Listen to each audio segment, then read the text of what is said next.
Another show, Suzi, that showed you a lot of love was WKRP in Cincinnati. In fact, I have to give this show credit for me kind of reaching out to you to do this interview, because after Henry Hesman passed, I went down a KRP rabbit hole, if you will. And I don't know if you were aware, but there are several episodes where you can see a Suzi Quatro poster in the WKRP studio. I've been told.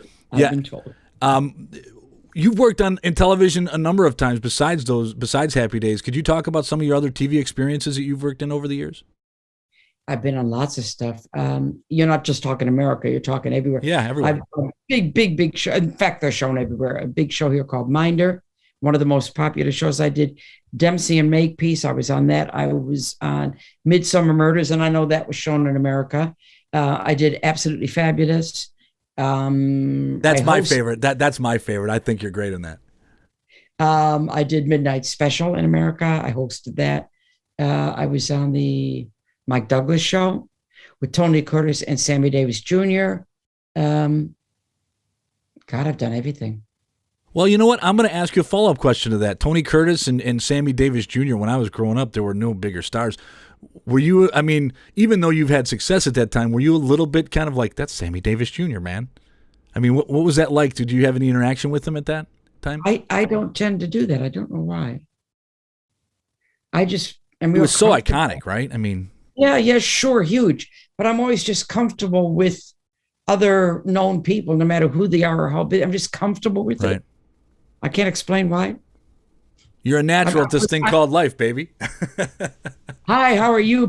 And I don't mind saying to them, I love you. You know, I'm just real. I'm not a starstruck person. Right.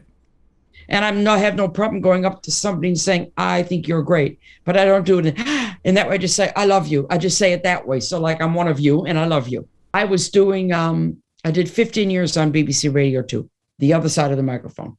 And I did quite a few documentaries. I did a lot of everything. But one of them, I had to interview Dion, who's one of my heroes. He arrived at the studio to do it. I was on a chair. He was on a chair. Sunglasses on. I went, right. First of all, sunglasses is a big clue. Okay, you're not going to get in. So I did certain questions, zoom, because I'm quite smart. And finally, about 3 or 4 minutes into the interview, Dion took off his sunglasses and he went, okay, you got me. Wow. So then the interview really started, you know, That's because cool. I don't suffer fools gladly. Yeah. I am a very feet on the ground girl. If you ask me a question, I'll give her my answer. I don't hide behind glasses and a baseball cap. Pretty much. I don't think that because I've sold 55 million, by the way. And I'm sorry, I will correct that. You better. I don't think that it makes me better than anybody else. It makes me successful at my chosen career. It doesn't make me better than anybody else. And I never act that way. Never. And that's good. And I think I think that's why people are drawn to you, because you are, I mean, you just happen to do something that's high profile.